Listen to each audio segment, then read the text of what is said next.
Hey guys, introducing the Harder Than Life coaching program. If you're ready to transform your business, elevate your fitness, and deepen your personal relationships, including the one with yourself, our Harder Than Life coaching program might just be what you need. This is not a generic one-size-fits-all solution. It's a tailored coaching experience designed to help you achieve your unique goals. We're taking applications now. So if you're serious about making a change, DM me on Instagram at kellysiegel.71, the word coaching, to learn more and apply. Let's grow together, truly become harder than life. I'm Kelly Siegel, and this is Harder Than Life, a podcast about self-love, self-awareness, business, and health. We tell outrageous stories and boil everything down to simple, practical advice you can start using today. Let's get living. Welcome back to the Harder Than Life podcast. Today, we're joined by Erika Erickson, an Emmy-nominated journalist and public relations professional from Detroit. Woohoo! Renowned for her compelling storytelling and dedication to community causes like First Step of Michigan.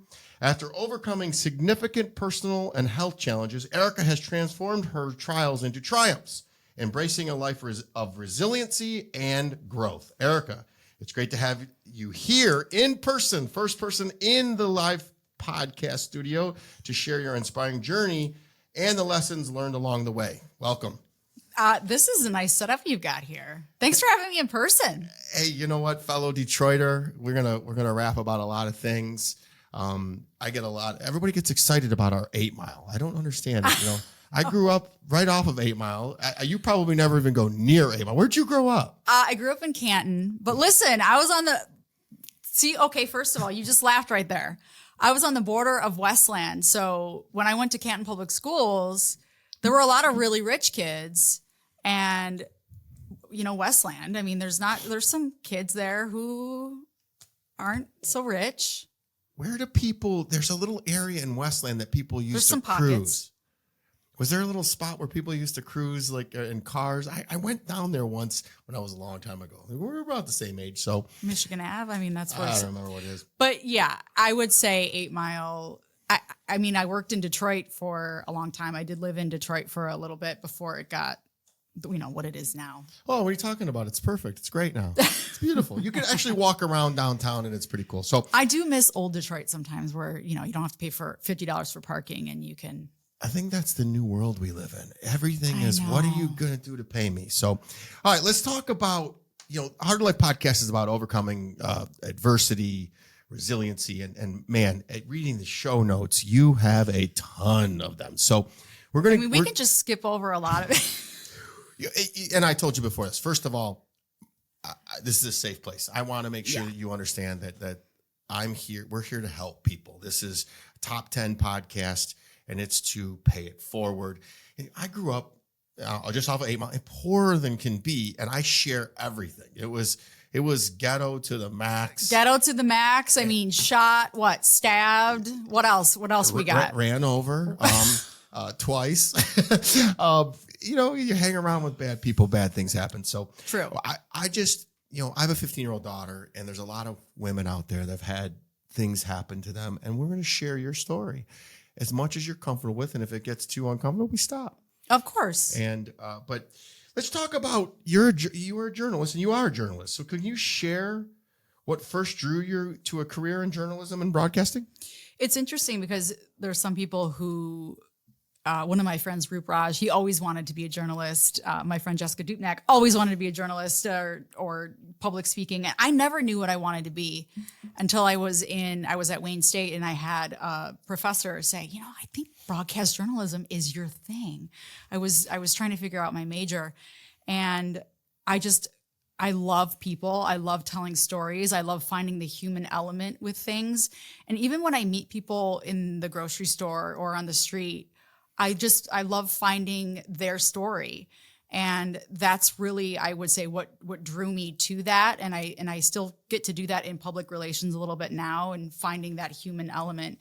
And that's, I think, one of the reasons I like your podcast is you really, and now I'm here now, I say this now and I might regret it, but now I'm in the hot seat, but you get people to open up and talk about some of the things they've been through. And I do like having an impact and helping people. And I think if we can tell our story, or if we can get other people to share their stories and help other people along the way a little bit and maybe see a different perspective, that's what we're here for, I guess.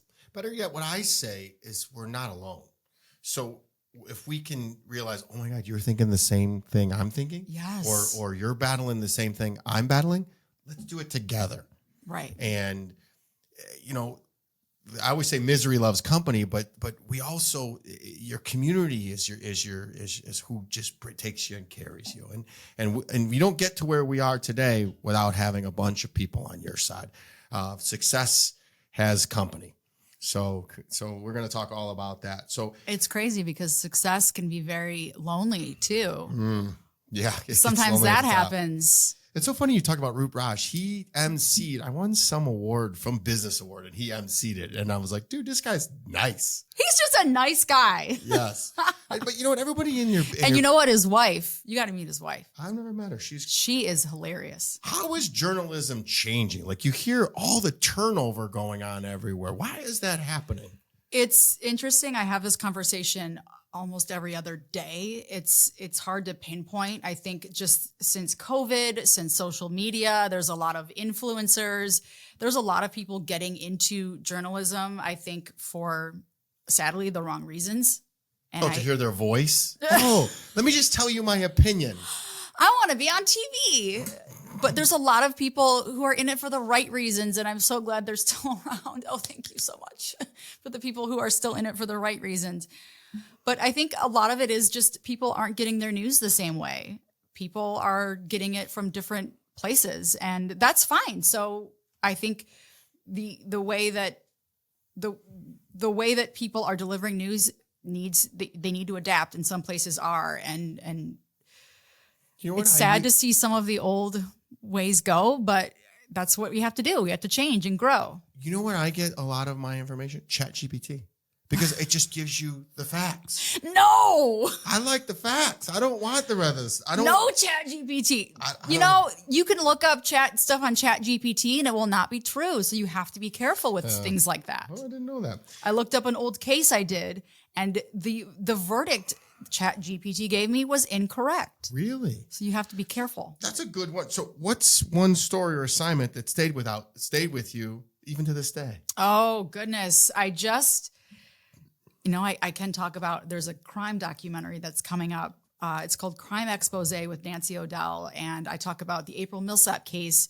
That story stuck with me simply, and I'll tell you why, because of her mother. Wait a minute, hold on. It was a story. Remind me the April Millsap. I don't remember what it is. Oh my gosh. I get chills thinking about this case, because you think about losing a child. That's gut-wrenching enough. But not knowing where your child is, knowing that something is wrong the moment that they're missing. As a parent, we just knew that day. This was a 14-year-old girl in Armada. She went missing. She was walking her dog along the Macomb Orchard Trail, and her mother knew something was wrong that moment because she had such a routine. Well, it turns out that she had been, and this is kind of graphic, I don't know. She had essentially been attacked and stomped to death by a man who had clearly been watching her. This is in the woods, and yeah, I do remember. James Van Callis. Oh. And they had no physical evidence, and they were able to convict him on all circumstantial evidence. And if you look it up in ChatGPT, it says he was convicted and there was physical evidence. No, there was not. How long ago was this? This was, the anniversary was just in July. This was at least, I don't want to be incorrect. This was several years ago. What ended up happening to him? Is he still in jail? Oh, he got life in prison. And nobody murdered him in jail? No, he's still alive. But dang, where's karma gonna? That should go straight to the wood chipper, as Andy Frisella would say. Oh my. For promoting violence already. Yeah, I am from Warren. You take the kid out of the ghetto, but can't take the ghetto out of the kid. Can you describe a moment in your career that you consider your biggest breakthrough?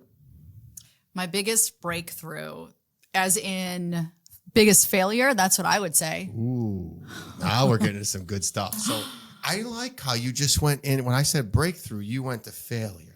It's interesting how I kind of reframe that now, because I used to look at failure. I used to pick myself apart constantly. I used to go home after every single day and watch my stories and pick myself apart. And I'd watch all the other stations and compare how they did the same story and just rip on myself all day. And I'd call my agent and I'd say, you know, I sucked and all these things. But I think my biggest breakthrough was when I was working in Traverse City and I was covering a plane crash and I froze on camera. It was my first live shot. And I just stood there and I no words would come out. I just stood there. And as you know, on live TV, 1 second feels like a minute.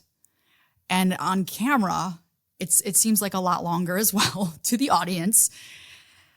And my photographer kind of waved his arm, as in, we're done.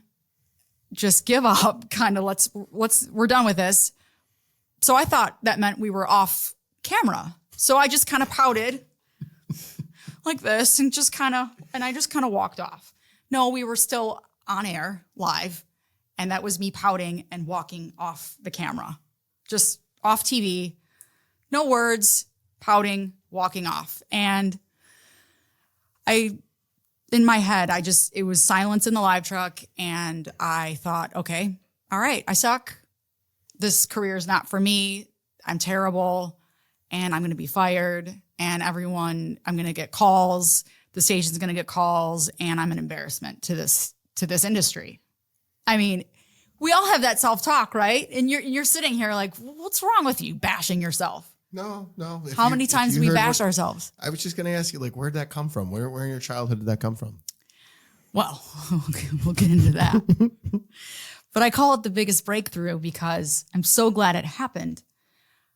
Not only did I gain confidence being on air because that's what you do. You just do things to get better. So good. Right? No, it's not only do things, Erika. It's make mistakes, fall forward, learn from them. This sounds like probably a funny story, but it probably seems sad, but I don't think it's sad because I feel lucky to have had this person in my life.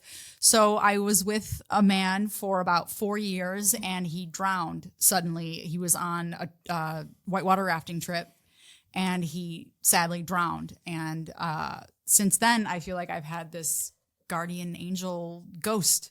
I actually had a psychic tell me, Erika, you probably need to set some boundaries because you have this man following you around all the time. I said, let me guess, it's Brian.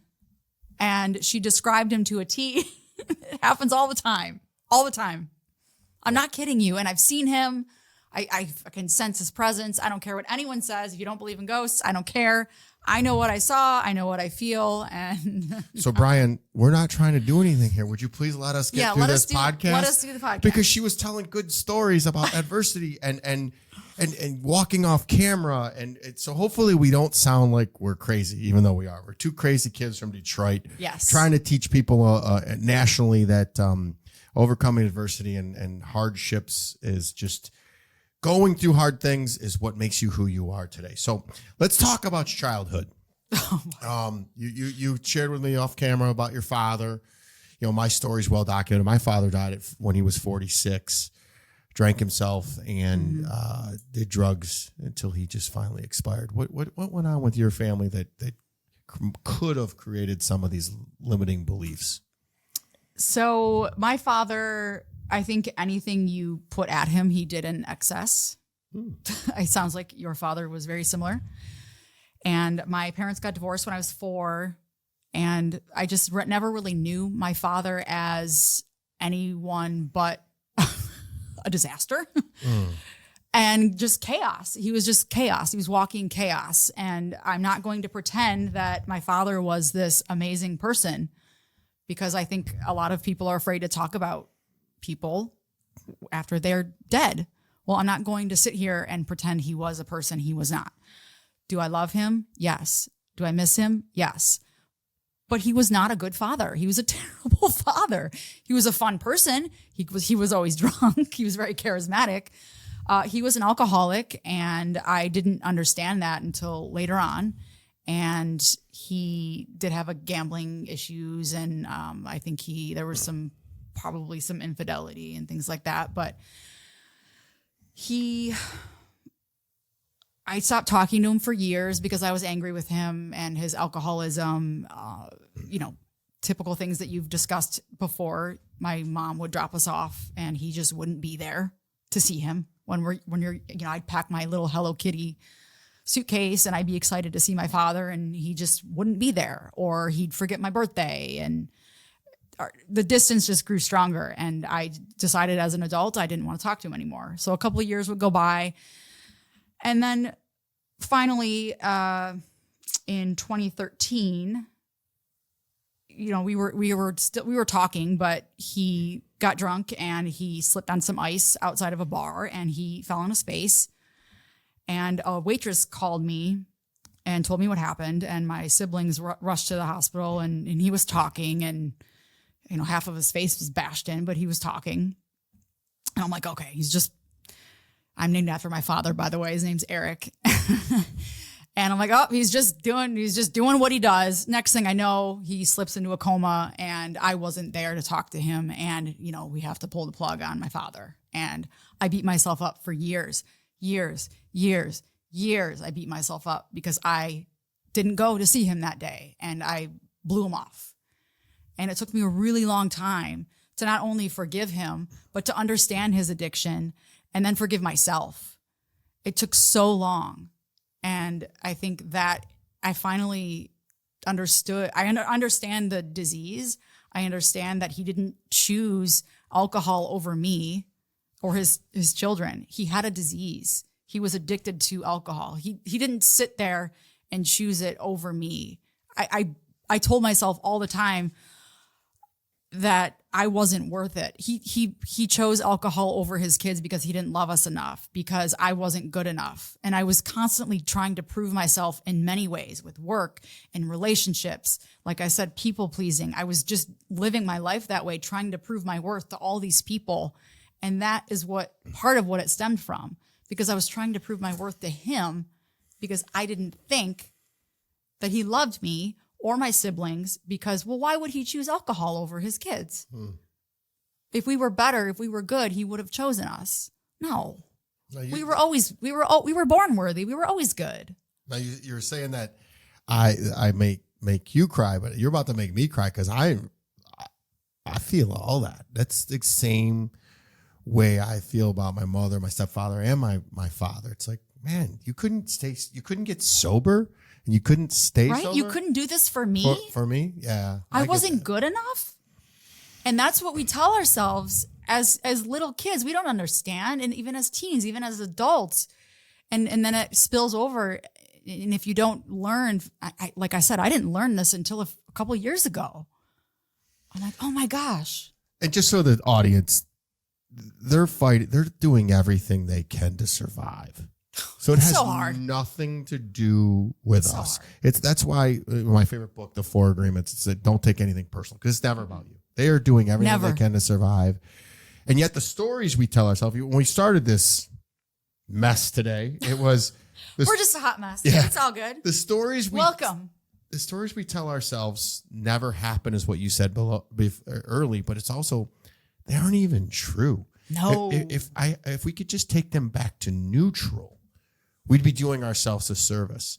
I literally was drinking the poison, expecting my parents to die for 25 years. Mm-hmm. Like punishing myself with alcohol and drugs because mom and dad didn't love me. That's the answer. Yep. Sounds like you did it. But then on top of it, even though alcohol was a problem, it with your father, you still chose boyfriends, and then I just read in the notes. I dated alcoholics over and drug addicts. Because you can fix them. If you fix them, Daddy will love you. Exactly.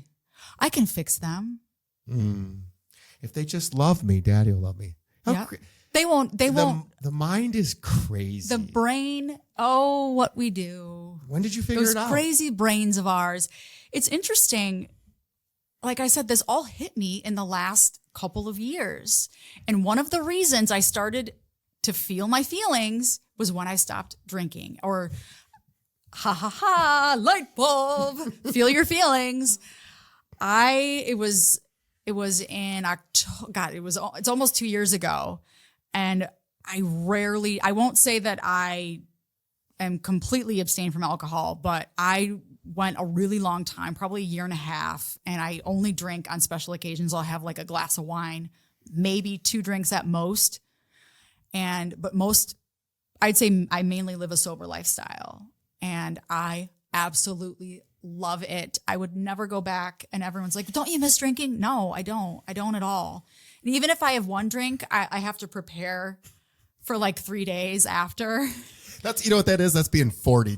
So let's unpack this a little bit, because you're going down my path, and you're from Michigan, so we could talk about the things that people don't understand about Michiganders. Like there's always a reason to drink here, and if there's not, there's nothing to do. That's the reason to drink. It's cold, drink. The Lions are on, drink. The Pistons are on, drink.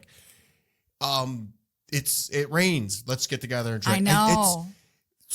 I know if you go to California or if you go out west, it's a lot different. There's a lot of people who don't drink. Well, I have a place in Florida, and we go down there, and here it's like we go boating, and you got to drink. But when you're in Florida, people are like, no, we have like a cocktail or none, and we have the same amount because it's interesting though. You're right though. Like when I was in Traverse City and living there, and it was cold. The bars were packed. I tried every winter sport. I even tried snowshoeing, and I was falling over. And I'm like, what do I do besides just drink alcohol? What do we do? I have a story of me at the UNI the night for my UNI. I was wearing literally beer goggles. Some guy walked in with beer goggles, and he labeled them beer goggles. Like, give me those. And then I'm buying everybody rounds of drinks. I'm standing on the bar, and it's just, yeah, there's a picture. That's not my fine moment. We all have those moments though, and I think you start. When did you start drinking? How old were you? For drinking for me was with my stepfather, and it was safety. So he would come home, and as soon as he his key hit the doorknob, I could tell what kind of drunk I was going to get. And was I going to get angry drunk who was going to beat me? Was I going to get fun drunk who wanted me to play him records? And then I learned very early, it was 8 years old, and he would give me a beer at 8 years old, and that was camaraderie to me. And if I drank those beers and played him records, I was safe and he wouldn't beat on me. And that was the closest thing to love and safety that 8-year-old boy would know. So, of course, that's what I took and perfected it all the way till 43. Now, the 40s is when I realized, this is not conducive. I mean, here in Michigan, there's a reason to party every single night, and Monday, Tuesday, Wednesday, every night. And if you want to freaking get into it, you can get into it. And there's misery loves company. There's a lot of people here. And I used to say I had more money than brains. And we did. My friends had more money than brains, and we would spend it on alcohol. Right. And you go to any house, and if it's not alcohol, it's drugs. I've seen silver platters. I'm not kidding you. It's been brought out on silver platters. What drug would you like tonight? I've never been to those kind of parties. Never. oh, man. So let's get into the nitty gritty about you. So as a beautiful, brilliant, keep going. Professional. I'm just kidding. What would you say to my 15-year-old daughter that says, hey, she was at a party this week, and I said, hey, I don't want you to stay out tonight. You can go out. She said, why? And I said, because tonight everybody's going to rip it. And she went, no, Dad, it's Tuesday. And I said, that's why they're going to do it. So what could you do to avoid that? Even though going through it, we learn. The smart ones learn. Some people don't. We all have friends that are still on that freaking hamster wheel. Let's talk to the people. Well, I'm going to interrupt you for a second. I wouldn't say they're not smart. I'd say they're afraid. Yeah. I'd say they're afraid. I think most people who don't change, they're afraid of changing. Oh, the identity that changes. It's scary. I remember when I made the decision, I was telling friends, and they're like, well, you're going to have to get all new friends. Yep. You have to do what are you going to do? I'll figure it out. It's just something has to change because this isn't the way to live. Either people are inspired to change, or the pain of staying the same is greater that was me. than changing, right? And that's what happened to me when I had my health issues.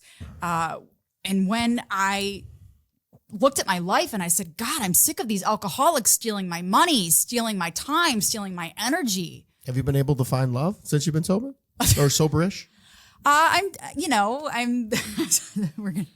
I'm dating, but that's also difficult because people will say I rarely drink, and then you go on a date and they're hungover. Like, you rarely drink. You just drank 4 cocktails in front of me. I don't mind dating someone who drinks, but I don't want to date someone who parties hard on a Wednesday night. I'll give you advice because I'm a little ahead of you on that. I'm 5.5 years not drinking, and I got to tell you, I thought I could date someone who drank, and you're gonna have one, and that's about it. Because if you need more than one, then you've got issues that I'm gonna pass you by. So I would stick to the people that don't drink. There's a lot of them now, but then now you have to dance since we're a cannabis, recreational cannabis state. Mm-hmm. Now people are trading, and that's where you have to be careful as well. Because are they just replacing? This is the thing. I'm about to get. If people are just listening, I'm pumping my fists in the air. I'm about to slam them. People who are drinking, and I'm not saying you have a problem. And I was worried I was an alcoholic for a while. And it turns out you're just a Michigander. Right. I was just using it to cope in some ways. And I chose not to drink for health reasons as well. I just felt like crap all the time. But also, you're numbing yourself. Are you just going to choose cannabis? Are you just going to numb yourself there? Or are you just going to choose work? Are you going to numb yourself there? Because I've been there too. I used to be a workaholic, and I still have to catch myself. I used to go to the gym 7 days a week, sometimes twice a day. I used to numb myself. So are you just going to replace it with something else? I think alcoholism is just a symptom of something greater, and that's what you talk about. Well, it's trading one crutch for another. Sorry, I'm just making sure that Sawyer wasn't messaging me. I don't know. Today I'm waiting for another ghost to just come and absolutely strike us down. Feeling is healing, and we got to lean into that stuff. You have to feel your feelings. So when did it change for you? Like when did you? When I started feeling my feelings. So I've been sexually harassed in like every single job I've ever had, and it was to the point where I was being sexually harassed. I was dating people who weren't good for me. Again, literally, I had to go into a gas station and show a picture of my boyfriend and say, "Was this man in here using my credit card?" I had to do that. Lying, just absolute. Every area of my life was not working for me, and I said, "What am I doing? That's a lot. What am I doing, allowing these things to happen?" Because I had to take some responsibility. Mm-hmm. You can't be in a victim mindset. If you're in a victim mindset, you're letting life control you. You can't be in that mindset. So I said, okay, in this area, I'm going to take control of this, and this. So one of the things was I'm just going to stop drinking. I was in the gray area. I'd party on the weekends, whatever. I broke up with my boyfriend, ended that, who was the thief. And then I decided, okay, I'm going to take therapy seriously. You can go to therapy, you can vent, fine. That's not going to do anything. You got to do the work. And I just decided I don't want to live like this anymore. I can't do this. Things are going to keep repeating. The universe, God, whatever you believe in, is just things are going to keep happening the same way in different. You're going to keep dating the same person in different bodies. You're going to keep having health issues. You're going to keep dealing with the same things over and over until you decide you don't want to. And that was, I just couldn't take it anymore. Man, you're just describing my life flat out. That's exactly, I just couldn't, the same old was just not working. And I got to tell you, I had a lot of fun. It doesn't change overnight either. And I know that. So I'm not saying, oh, you just, because I thought I knew it all a couple of years ago. And I hope 2 years from now, I look at myself and say, oh, that bozo. I want to keep learning. I want to keep growing.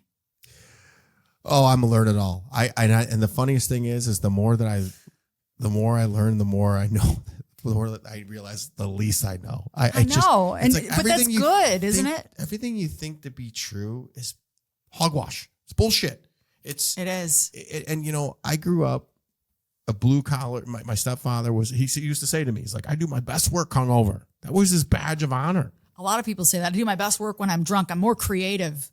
Or I do my best work when I'm high. Okay. I knew a guy that was true. I actually hired him. It can be true, but are you high all the time? And and I always say this to people, how's it working out for you in other areas? How is what you're doing working out for you? I ask myself that now. Most people don't want to be self-aware, and we got an accountability problem in this entire country and really in the entire world. Like everybody, it's somebody else's fault. It's the Republican Party, it's the Democratic Party. It's the way it's my parents. It's never just you. And the moment you notice that it is you and you have the power to change and everything you have, it actually feels really good because then you say, okay, you have more control than you think. Where does anxiety? I don't take anxiety medication anymore. I sleep better. And it's not just because of not drinking. It's because I know that I have control. It's those two little puppies that you have. It is my cute dogs. I know they're so cute. But I mean, you don't have to worry when you don't have to worry about what other people think and that they're probably not thinking about you in the first place. They're thinking about themselves, by the way. They're not worrying about what you're doing. So tell me about now that you're on the other side what do you think, why do you think the universe, God, source, this ghost kept showing you these same things over and over and over and the sexual harassment? I wasn't getting it. Yeah. Okay. We didn't even get to all the other stuff. Sexual harassment. Was there sexual assault? I've been sexually assaulted. I had an issue with a teacher at my high school who's groomed me over a 2-year period. Oh God, that was terrible. It was absolutely, I didn't know what was happening. I didn't go to my own graduation because I was bullied because he was a popular teacher. I was interrogated by the police and I was defending him because I was like in love with him and people didn't believe me. This was high school? This was high school. You were in love with your teacher. So I told him, when you're like 15, think about your daughter, you have a crush on a teacher. You don't think it's a big deal. You're like, I have a crush on it. You don't expect to tell the teacher that you have a crush on them and them to reciprocate, right? You'd hope not. You'd hope not. Well, he did. And then we had this quote unquote relationship that we would talk every day. And AOL Instant Messenger, we would be talking every day. He convinced me to break up with my boyfriend. Sorry, Kyle. That was the reason I actually broke up with you. It was because of him. He told me how to dress. He convinced me of these crazy things. And it wasn't until my friend Stephanie, thank God for Stephanie. Thank you, Stephanie. Thank you, Stephanie. Yeah, she actually reached out to me on social media. So you were 15. How old was this teacher approximately? He was 28. Okay, so he's listen, I'm not condoning, at least it wasn't 50. I think, he was 28 when it's so. So did it get physical? He wanted it to. I chickened out every time, he wanted me to meet him for sex. I chickened out. I remember specifically one time I said my car broke down and because I was afraid, I was talking all this talk and at that time were you sexually, wouldn't have been your first time. No. Okay. So it was you chickened out because of the But teacher. I made it seem like I was way more experienced because we would write these sexual stories together. He even wrote a story about tying me to a tree and sexually assaulting me. And it was very, very graphic. Some of the things that he wrote. Whatever happened to him? I had a stack of emails, that he, nothing really. He just couldn't teach anymore.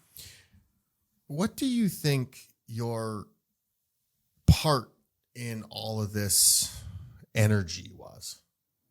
Like the room I'm getting at is I'm not trying to blame you, and I want that's fine. I want audience. I want the woman listening to this to hear who she thinks is just a series of bad luck.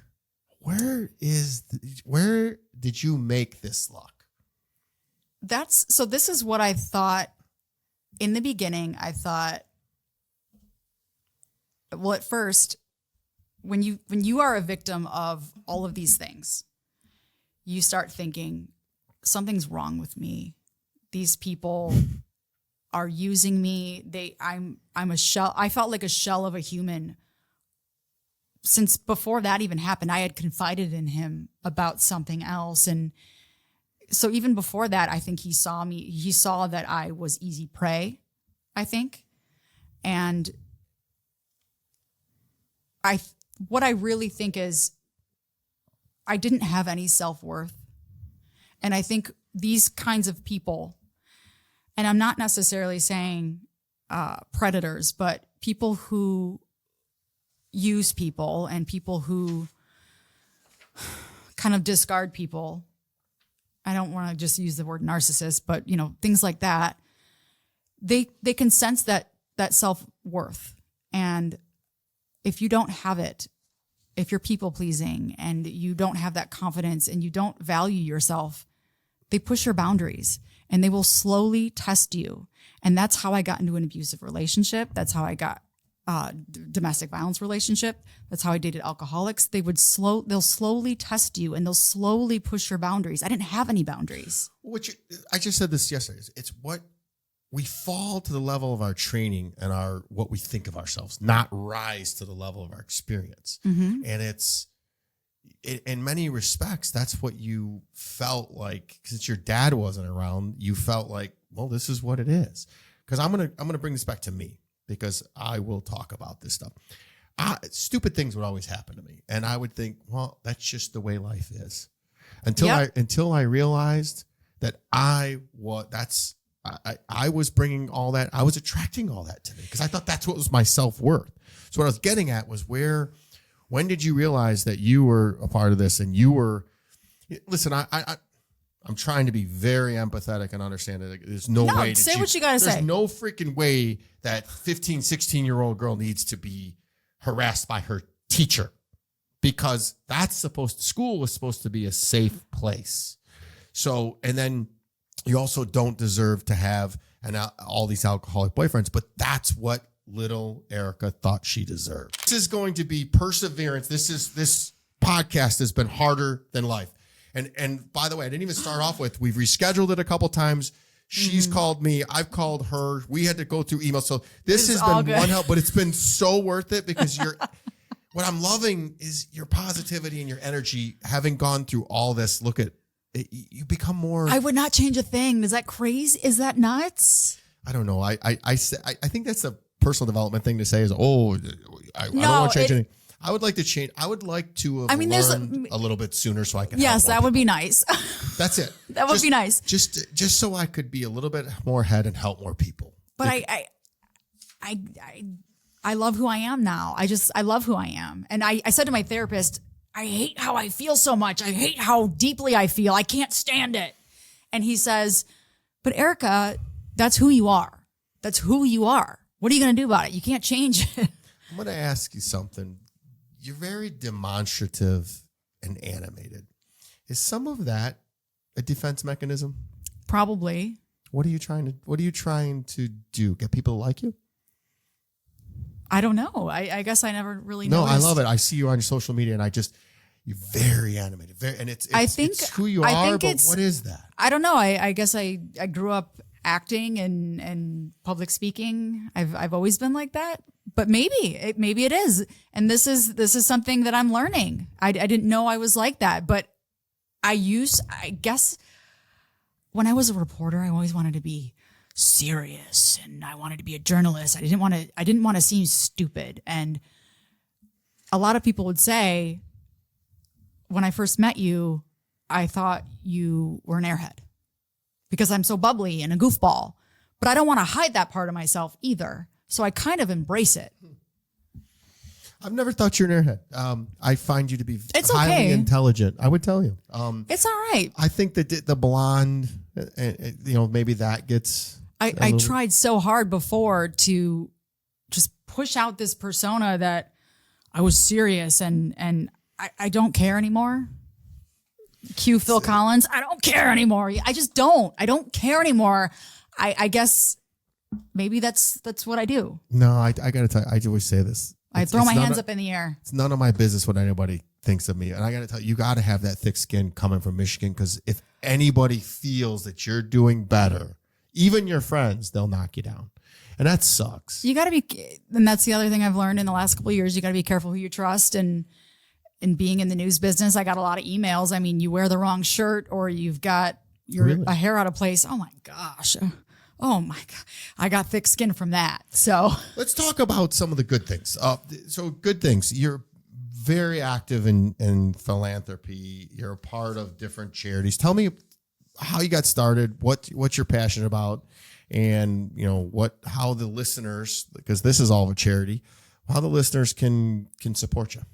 Well, I love First Step. First Step was, I say there's a woman, Emily, who saved my life after that teacher situation. And I didn't feel like I could turn to anybody. I couldn't go to school. I didn't know who to talk to. My parents, I didn't know who to talk to about anything. So I like to give back to First Step. I work with them a lot and actually did empathy training at First Step. And you think you are an empathetic person. I thought I was. Well, it's a daily practice. So if anyone wants to give back, Detroit Dog Rescue and First Step are probably my favorites. I got to tell you that empathy wasn't my strong suit for years. And now I find myself like so compassionate and so empathetic for people. And I can't stand watching people hurt themselves. And if I can help them, I try, but watching people drink themselves to death or do drugs it just hurts my soul. So do you help them for you, or do you? I meet them where they are now. Do you feel an urge to fix? I used to. And in the last several years, I've stepped back and just meet them where they are. I mean, clearly you have this podcast that you want to help people, which is amazing. Well, I wish somebody would have helped me. Exactly. And I think that's what that's what we want to do. I'm just going to set an example and that's all you can do. And motivate and show people the difference between me and you follow me. You can see I am who I say I am.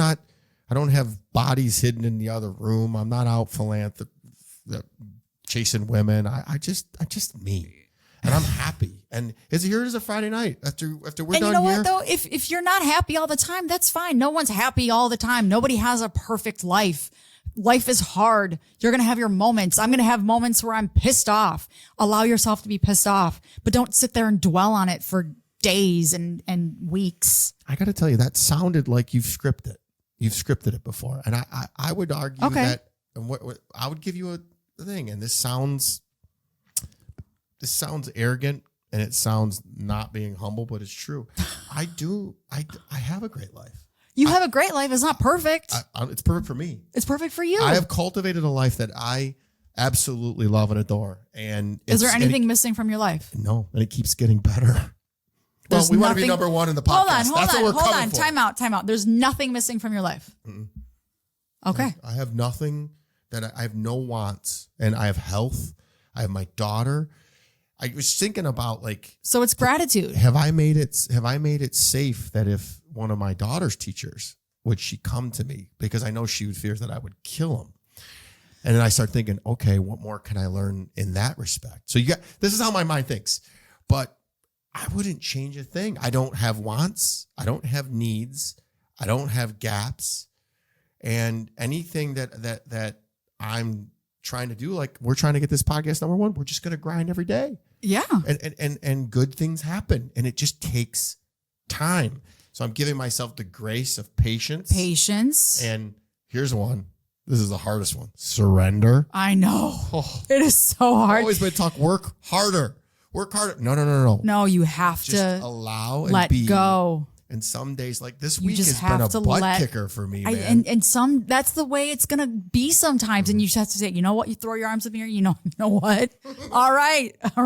I get it. This is the way this is gonna go. So, what advice would you give? And if my 15-year-old daughter were here, what advice would you? What's the number one, Erika E2 advice that you'd give a beautiful young lady who's brilliant? Now, this is one of the things I will tell you. the reason why I quit drinking and quit doing the things that I did was for her, because I wanted to be there for her. She's my why. Nobody was there for me. You have My to dad have was your there. why. Yes. And we're like this. So she'd probably sit down and break it down with you and say, tell me about your dad. She's tough like that. She sounds amazing, first of all. And she's going to have slip ups, and life is going to be, that's just going to happen. I would say the number one thing is what I was saying before, is she has to know her worth, and she has to, I didn't have that gut instinct. I didn't trust myself until, like I said, my God, a couple years ago when I started fighting for myself with my doctors and my health issues. That's when I learned to set boundaries and really fight for myself and trust myself. So if she feels that urge to say no when she wants to say yes, or she feels that urge to hide parts of herself because she wants to seem more acceptable in environments, or she feels like she is sacrificing her needs or her wants to fit in, then she knows she's people pleasing, and she knows she's not trusting herself, and she knows she's not being authentic, and she's not being who she is. And that's when we get down that path where we start giving into peer pressure, and we start getting in those dangerous situations where, okay, this guy pushes a boundary. Well, he pushes a little bit more. Next thing you know, you're in a domestic violence situation and the guy's got a gun to your head. It doesn't start with the gun to your head. It starts with a man texting you and asking when you're going to be home. That's how it starts. So be smart, pay attention, love yourself is what I think you're saying. Love yourself. Yeah. How do you love? What's Erica's cheat code to loving herself? Is there a daily mantras or daily routine? I meditate every day, sometimes twice a day. How long? I at least 10 minutes, at least. Mm-hmm. I have to shut my brain off, and I think exercise and meditation, those are number ones for me. Whatever works for you. It took me 2 years to learn how to meditate. It's hard. I don't know what you do. I've been falling asleep during my meditations lately. Sometimes it's so I bad. meditate to fall asleep too. That works too. But if I feel anxiety coming on, I will tell myself that I'm safe. What I'm feeling isn't real. And our brains are interesting, because I thought I saw a car that I recognized. There's a person that still scares me, and I hate to admit that, but he does. It's an ex-boyfriend of mine who still scares me, and he actually fled the state. He was the domestic violence situation I was in. I thought I saw his car. This was about a week ago. And I felt my body reacting. And now I pay attention to my body. And that's one thing I would also tell your daughter, is pay attention to your body and how your body's reacting. Because I used to never pay attention to that. I thought I just had anxiety, and I just thought I wasn't normal. So I pay attention to my body, and I say, okay, what am I feeling? If I feel rejected, if I'm scared, if I feel angry, if I feel jealous of something, I take that as an opportunity to learn more about myself. And I think that is what we can do. And I take a deep breath, and I just calm down before I react to things. See, my voice is already getting softer. I got to tell you, you're triggering me, because I just feel that little Erica didn't deserve any of that stuff. And that, even that it still haunts you. I want to just call me the next time you think that he's around. I'll take care of it. I know. The last guy that did that, some of my friends are like, trip to the hospital. Are like, where is he? What state is he in? We want to go kill him. And I said, well, what's that going to solve? It's not going to solve anything. Although it would be nice to see him brought to justice. That would be nice. I'm a big accountability guy. I think that, and I believe too. Karma is real, and it's going to come, but still, sometimes it doesn't come soon enough. So let's ask a couple of questions about being a strong woman. So how do you ensure your voice is heard in environments that have traditionally been male dominated? Oh my goodness. Oh. I love this. That's tough, because I've read books, you learn how Barbara Walters got through some of it, especially in journalism. And, it's such a male dominated industry and how some of those women, I don't know how they did it. I don't know how they did it. But you walk into, I worked at the Wayne County Sheriff's Office, and I'd walk into a room and it'd be all males and it in uniform. And it sometimes for a second, you have to kind of look around and say, okay, well, I deserve to be here. And I think that it all comes down to what we were talking about before. It's just knowing your worth and knowing, okay, I'm here. I deserve to be here, not just in a job, but in, I feel like I'm getting a little bit off track because I could go on and on and on. I got a follow-up question. But I mean, I've been called a white bitch. I've been spat on, and you know, those are just when I was reporting, simply because I'm a woman, or you know, because of my race. And I'm not saying that that's right, but you know, it goes both ways. Your face. I just, you know, I don't know. I grew up, the one thing that my father did is when he ran amok in the drug scene, he, you know, we would go around a lot of elements that were not probably suitable for a young boy like me.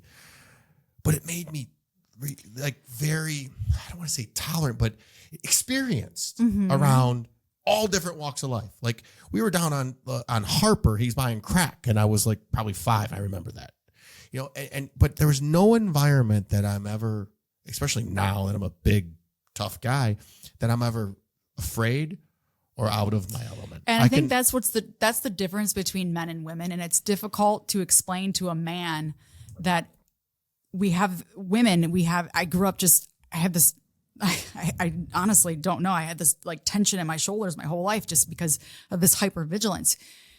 Because women, we can just literally get grabbed. Mm-hmm. And some guys will say, well, what, you didn't see him coming, or no. Men who are drunk or at a club, yes, they will actually just grab you and there'll be no warning. Other times, yes, there'll be a warning. But that can happen. And there are times where we just don't feel safe walking to our cars. And I will admit it, as a woman, sometimes we appreciate men and we feel safe with men, and it's fine. And we don't want to admit it as women. I don't care, but we do like to feel safe. And sometimes we rely on guys to make us feel safe. And I don't care. I said it. Have you ever felt safe with a man? It's been a long time, and I have,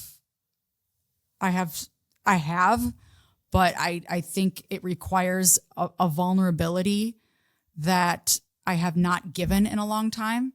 And I had one of my friends just call me out on that. He said, Erika, you keep saying that you're being vulnerable again, but you still have these walls up. And he called me out just a month ago. I was like, dang. But that's why I love my friends, because I don't need yes men or women in my life. I want people who are going to call me out on my shit. That's good friends. I'm going to tell you something I've never told anybody, and I've definitely never said this on the air. So I was a freshman at Western before I got into all the trouble. And who's the people that take you around? There's the chaperones when you go there for the tour, kind of like old school did, or a road trip. Yes. Like I have a road trip. So, and she was telling me a story about, you know, her being raped. And I was a young. Your chaperone? Yeah. And wow. I don't know, you know, maybe it was something I learned early on to get people to tell me. I could get everybody's life story in 2 minutes. I don't know what it is. Like, I can tell if somebody uses drugs. They tell me everything. It's a gift, but a curse. Well, there's also people who overshare, and that's a symptom of trauma as well. It definitely wasn't oversharing now that I'm healed. But anyways, long story short is I was questioning, and my tone and tonality, which is still a problem to this day, it wasn't sensitive. It wasn't compassionate. That's probably why I'm very sensitive when I ask these questions.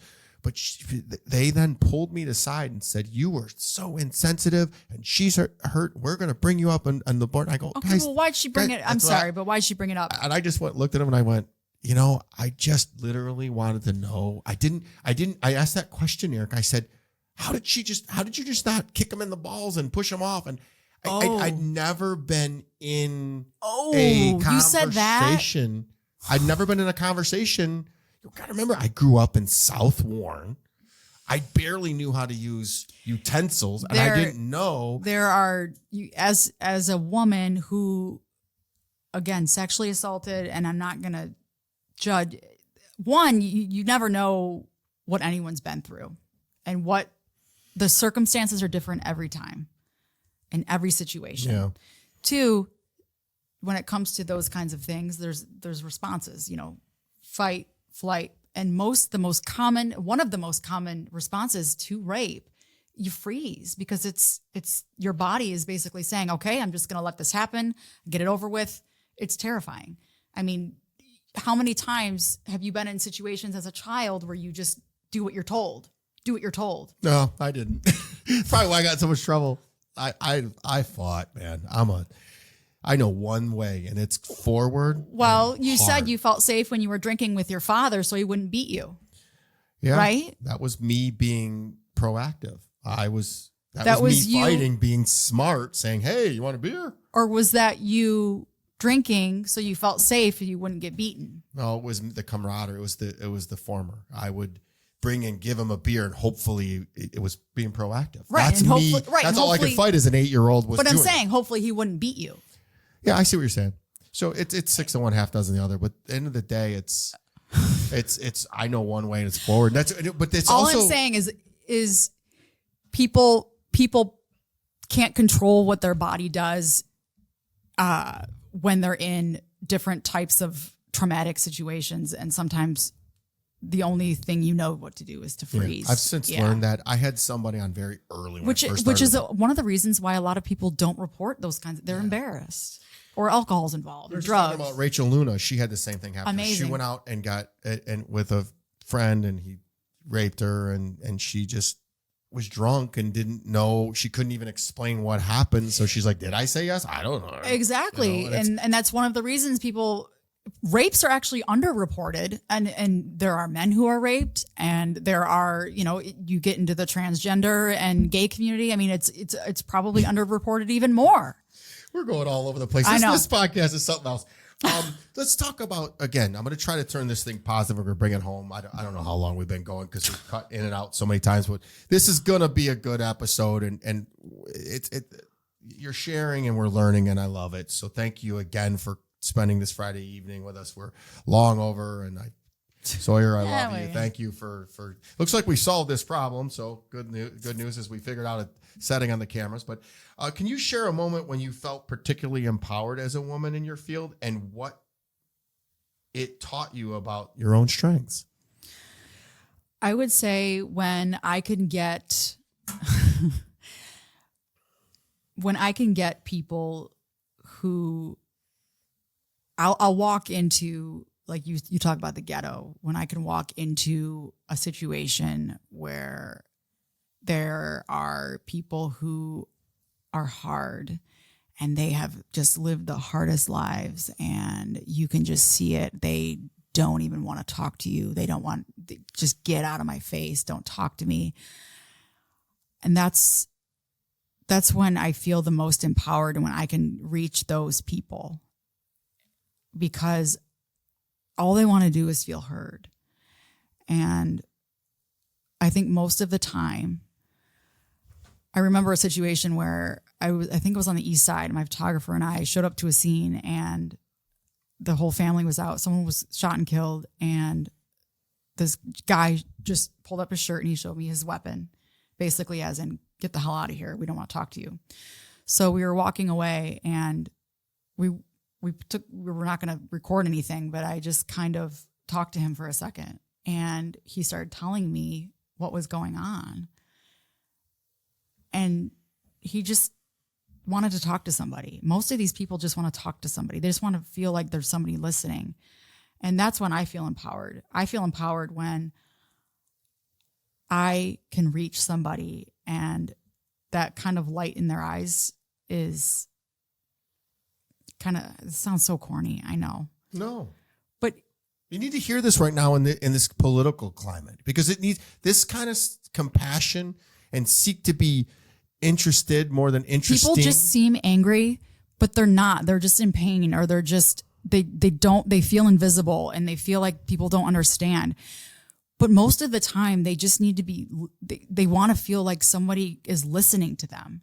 So a lot of the times, people just yell louder, or they slam something, or they are name calling, but that's the way that they were taught to communicate, and that's sad. But if you sit there for a second and you shut up and you listen for a minute, and you don't just listen to respond, you actually listen to understand what they're saying without trying to just throw back advice or your own thoughts, and you actually listen to what they're saying. Stop right there. That's men. That's all of our problems. We're about 80% men that listen to this right now. We're trying to 2 ears and 1 mouth for a reason. We're always trying to fix it. So the relationship advice from Kelly Siegel, just listen. You don't have to solve anything. You don't have to always solve.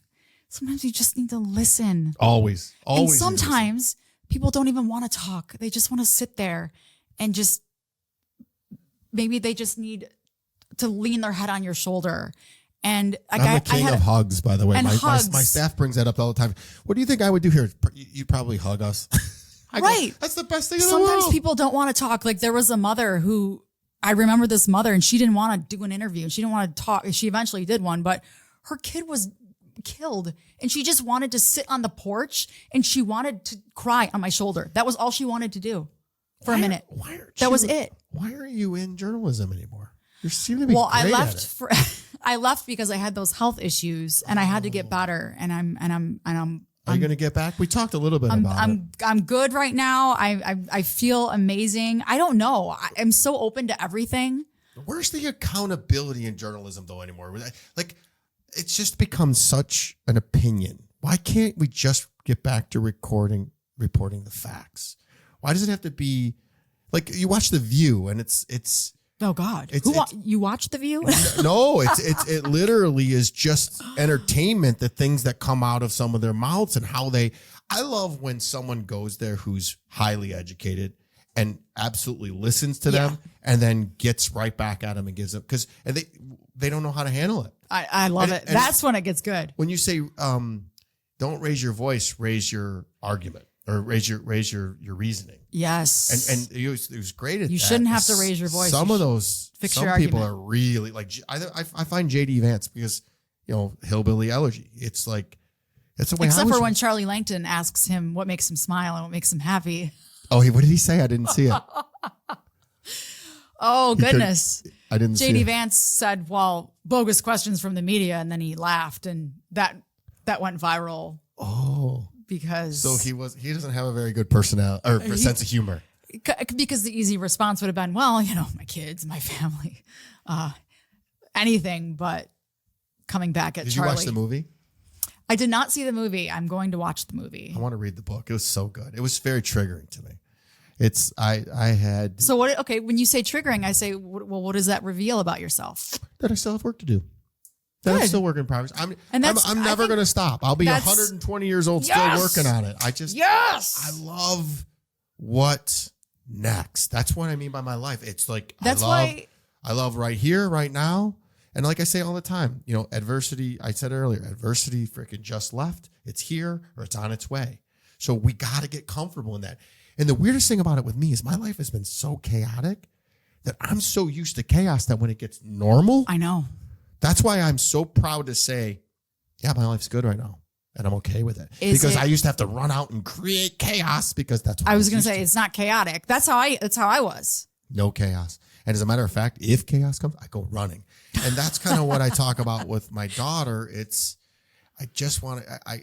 After hearing all this, it makes me very proud as a father. And I don't blow my own horn often, and I need to do that more. But I'm done a really good job being a father, and we'll see. I mean, it's not done. She's only 15, so. But this is the thing: you can't. Also, you can. If she slips up, you can't say, "Well, I failed as a father," or "I have more work to do." She's going to slip up. We talked about it because that's life. You're going to make mistakes, and I want her to say. But the world's going to come at her too, and maybe things won't be her fault either. Yeah, I don't want. I want her to say, I'm going to call dad, not dad's going to kill me. Right. And that's or worse yet, dad's going to kill this guy. But the good news is that I got a big enough. But she's also not going to tell you things because you're her dad. Actually, we have a pretty. Doesn't matter. I know. You're still her dad. I tried. And she's not going to tell you things because you're her dad. She still tries to hide the boyfriend from me. And babe, I do know you have boyfriends, so I know you listen to this, and I know your friends listen to this. And they better be nice to you because I've set a high bar. So let's use the last several minutes. I don't know how much time we have. This says an hour, and I know it's been cut up and we've left things going. So we're gonna have some fun questions now. Okay. I put some. We can. After you threaten your daughter, let's get into the. No, I only threatened the boys, and they were all here. She had a party here on Wednesday, and all the guys. I try to stay out of her way and let her do her thing because then they want to talk to me, and I don't mind, but I don't want to scare them. I'm a big posing personality, and I just like doing what I do and just know scare them a that little. you say. Yeah, a little bit. If you could have dinner with any fictional character who's alive or dead, who would it be and why? Fictional. Ooh, who's your person? I got to think of this one. There's so different many. kinds. I'm a big Martin Luther King fan. I think he's one of the best orators of all time. And I would just like to sit down with him and say, tell me, oh my God, that's a good one. Courage that you had. I'd like to sit down with Winston Churchill. He brought. God, I was going to say like a musician. This is terrible. You're picking all these. I don't know. And I said fictional, but I mean any person. It's just, I just want to see the people know about you. And it's just, I'm fascinated by people. Someone I'd like to sit down with here, and then I'm going to figure out a way to do is Joe Dispenza. I'm fascinated by the way his mind thinks and the energy. So I'm big into this energy stuff. I can feel you, and I'm a foot away from you, and I like that. But you don't believe in ghosts? Oh no, I do. Oh, you do? I believe in aliens and ghosts, and I've never gone there. Believe in aliens and ghosts. It's all energy. It is. So you have to make sure the energy you're putting out is. Sometimes it's hard. So who is your person? I don't know. My younger self, maybe. What's the best concert you ever been to then? What's your most favorite? Billy Joel, Elton John. Really? Yeah, that was my favorite concert. Was it the one in Detroit? Yeah. They were singing each other's songs. They were switching pianos. I'm going to see Billy Joel again with my sister. Coming up. I love Billy Joel. I can't wait. Piano Man's such a I'm good such song. an old you lady. can't hear you can't help but smile when you hear Piano Man. And Vienna, it's one of my favorites. What's that other one? Uptown Girl. What's the most bizarre or hilarious misunderstanding you've encountered during a live broadcast? Oh my gosh. Misunderstanding. Anybody ever expose themselves to you? On air? Yeah. I know they did it without on air. Oh gosh. We get those pictures. Wait. How many pictures you get? How's your DMs look? Why do men think we want dick pics? We don't want dick pics. I don't know. It's like we're being assaulted when we open our inbox. God. Why do that? Gentlemen, stop somebody it. take a screenshot of this and send me a reason. Why do we do this? And she thinks she's going to say, yes. Can somebody come to me. Bring this to me. I don't know why. And I will say there's so many wonderful men out there, but there are some who are, what are you doing? They're shooting their shot. Oh my goodness. I mean, all right, frightening. Back to my question. What's something funny that happened during a live broadcast? There have been, during live broadcast, I ripped my pants, but you couldn't see it on air. I've done that. Most of the things that have happened have not been on air. Is that a wardrobe malfunction? There's been a lot of wardrobe malfunctions, but I've hidden them really well. So no boob popped out? Oh, I've had to hold my shirt, and I've had to be like, if people are listening, I'm holding my shirt. This is on YouTube. You guys, by the way, go to YouTube, see how beautiful she is. She's got great energy. And the thing that I want people to understand about Hard in Life, the reason why I asked Erika on is it hasn't always been this way. And you reach a level of peace after doing work on yourself to have peace, clarity, and freedom. And the peace is just everything. There's just nothing that to gets finally in my be way. able to relax and not worry. Oh, I can feel it. Oh, right? To not worry anymore. And the thing is about we talked about what you worry about ain't gonna happen anyways. No. So why do we do it? The Oh my God, past is let me gone. let me go drink to make myself feel better. So wardrobe malfunctions. What do I got here else? We talked about Billy Joel, but what would your theme song be every time you walked into a room? Ooh. And why? Most people would say Thriller because I do the Thriller dance and I'm crazy. I'm a goofball. I do the Thriller dance. People will play it in Detroit at some clubs and bars and restaurants if when it's not Halloween, just to see me do the Thriller dance. That's so random, I know, but How would you be? I wouldn't associate you with Thriller in any way, shape, or form. I know. Because I can dance also. I've seen it. It's a fun fact. I've seen it. All right, this is a great, funny question. If you were to compete in a reality TV show, which one would you choose? Oh my gosh. And what would be your strategy to win? Are we being manipulative and getting into dark psychology? Because I could win that way. I would think I just really want to know what it would be. I can't because there's sing. so many crazy ones out there. And I just recently got rid of cable and now everything is streaming and you can see all these different What's your guilty pleasure reality show? I'm boring. I read. I'll show you when we leave. I'm the same way though. I sit don't and read. The TV will not go. It won't go on this weekend. When you leave, I'll probably order food and go outside and read, sit by the fire, smoke a cigar, go in the hot tub. I'm lame. Winning is boring. But I know I've had such a crazy week that I need to recharge. I know. And so Kenny Chesney's tomorrow, and I'm like, I want to go. I've gone every year, but I'm tired. So I don't know if I'm going to go. There's nothing wrong with that. I may sit at home all weekend. I get my daughter back on Sunday. That sounds amazing to me. And just do nothing. Sitting around? Are you kidding? That sounds great.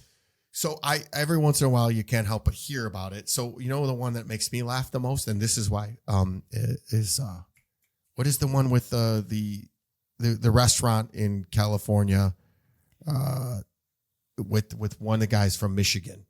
He's Jax. What's the Jax, one with the restaurant? Jax, what's her name? Vanderpump Rules. Oh, I know. I don't know. I know my friends. Help because Jax is from. I'm gonna have to watch. The funniest thing in the world is I'm watching this guy on a couple of these shows. And I'm like, he seems like he's from Michigan, and then I see him wearing a Wheels t-shirt. I go, this dude is from Michigan. I go, I bet he's from Sterling Heights. I go, he's from Sterling Heights. Shelby Township. Wait, why did you guess Sterling Heights? Oh, this would be bad. You just put me on the spot. I just Something gave it away. I actually did because he's insecure and he's just really trying. I grew up in Warren, so we were the same way. It's you have to show how tough and how bravado you are, and you could tell he's drinking a lot and doing drugs, and it's just the way I grew up. I could spot it a mile away. Interesting. And it's just watching how they literally stab each other in the back, but then they say, I love you. That's the most, listen, when I tell you I love you, I do. I love everybody. It's in my bathroom. I have love everybody and tell the truth. That's my mantra. Love everybody and tell the truth. So can you accept when someone doesn't like you? Oh yeah. I'm not for everybody. No, I get it, dude. Because that used to be hard for me. And that was when I knew I was, again, the people pleasing, because I wanted to be, I'm like, why don't they like me? I'm a very likable person. What the heck? I knew why people didn't like me because I was a drunk. I was obnoxious. And I was trying to fit in and not belong. And now I belong with me. So I don't try to fit in anywhere. That was me fitting in, trying to be cool, trying to be this persona so everybody would like me. And I don't care anymore. So when you say that, you saw me get quiet and think about it. I knew why people don't like me. Now everybody likes me. There's a few people that get mad at me on Instagram because that's social media. All I do is do steroids and eat steroids and get big. That's what I do. They don't see me. That's social media though, and I hope they can come visit you and say that to your face. You know what I would do? I would hug them. And that comes a long way from. And then they get angrier, and that's what makes me laugh. So true. It's so fun, isn't it fun? My daughter she's like, Dad, he's even more mad now. I know. Like, it's so fun. And you smile at him and you wave. And it's like, how you so doing? Fun. How you doing? When people are mad in traffic, I'm like, I would give a big smile, thumbs up. Oh my God, I do that too. That's one of my only negatives is that I'm like, speed up, let's go. And I don't know what I'm in a hurry for. I'm the boss. They're going to wait for me. We have places to go. That's why we're in a car. Don't you have somewhere to go? You don't have any reality TV show that you would be on? Oh, I would. I don't really watch any, but I guess maybe The Bachelor, and I would just watch all the girls make fools of themselves and all the men make fools of themselves. How were you never a bachelor? How were you never? I'm sorry, a contestant on a Bachelor. You would eat those girls alive, or could you not deal with the cattiness? I just think that would be exhausting, wouldn't it? I mean, yes, because the back and forth. I guess I honestly would just sit there and laugh. Well, they get you in there, they get you drinking, and they get you charged up, and then the producers are charging. And then you they're up. trying to get everyone against each other. Imagine how they would edit you after. See, my problem. All right, I can't believe I'm going to go here, but I'm going to tell you this. This is funny. I love being naked, so they'd have to edit everything because I'd always be walking around the house naked. I don't care. Obviously, I'm not naked when my daughter's around, but otherwise, I'm naked a lot. So it would be like, oh, Kelly's naked again. Then they'll you're just a put friend the of mine. blur on You've there. seen me naked a lot. Interesting. Yes. Okay. Why aren't you doing? Okay. I like my body. Good. You should like your body. You should love yourself. I love all of me. We're learning a lot. Is there anything I haven't asked you that you feel compelled to share? I just think you can't be in relationships. You can't have friends. You can't have the career. You can't have anything you want if you're not right with yourself. And that's why I keep saying, ask yourself every day in some area of your life, how's that working out for you? And if it's not working out, what are the baby steps you can take to fix it? It doesn't have to be big changes. You don't have to. Do you have to go to the gym for 3 hours a day, 2 hours a day? No, you can work out for 10 minutes a day and that can start that way. You don't have to revamp your entire career overnight.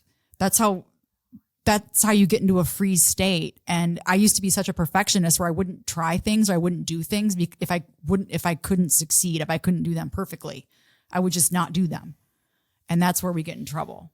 Yeah, I always say progress over perfection, and because perfection is not attainable. It's not, and I know, and I would say that, but I wouldn't.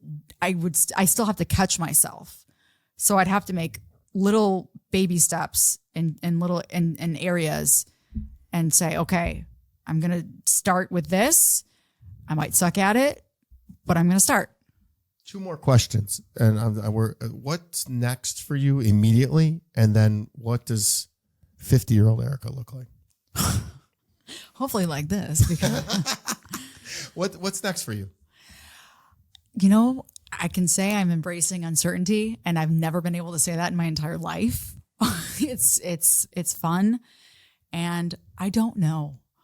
I am so open to anything and everything. I'm working on a few things that I probably can't really talk about. As far as my career goes, as far as my life goes, I am so wide open, and I used to be afraid and just kind of freaking out, feeling like my life was out of control, but I don't feel that way. I absolutely love it, and I'm embracing, I'm leaning into it. What's your social media handles? I don't have it written handy. It's just my name, Erika Erickson. With K, right? Yep, Erika, Erika Erickson. There's my daughter calling. Let's put her on. This is how close we are. Got to answer it. She'll laugh because we're going to look, you're on, we're live on a... Hi. I've heard a lot about you. We're sound really freaking cool. Say hi to everybody. You sound a lot cooler than this guy. Hey. It's a podcast, but I'll call you right back, okay? No, we want to chat with her. I'm going to finish this up and I'm going to call you right back, okay? Love you. Have fun. Okay. Bye. We'll call her back after. So 50-year-old. What are you going to be doing at 50?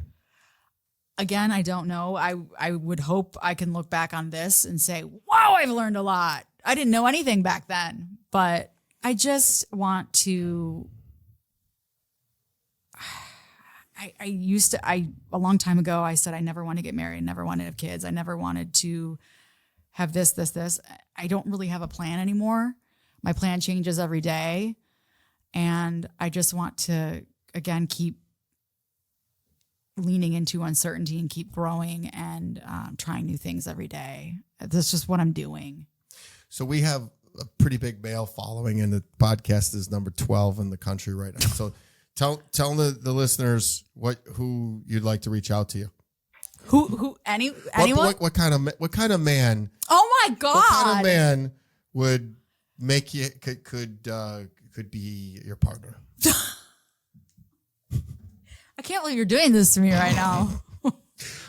This is a good target-rich environment for you. Oh my God! So what am I just gonna?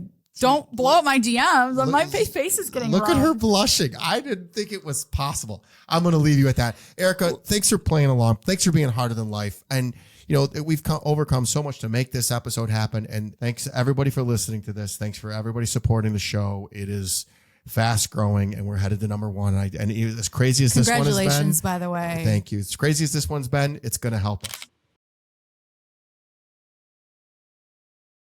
Please rate and share this podcast. I'm active on all social platforms and love to hear from my Siegel supporters. Each and every episode is sponsored by my company, National Technology Management, the easiest and best IT company to do business with, delivering peace of mind with technology every day, even simplifying cybersecurity. Visit trustntm.com for more info. Until next week, be harder than life.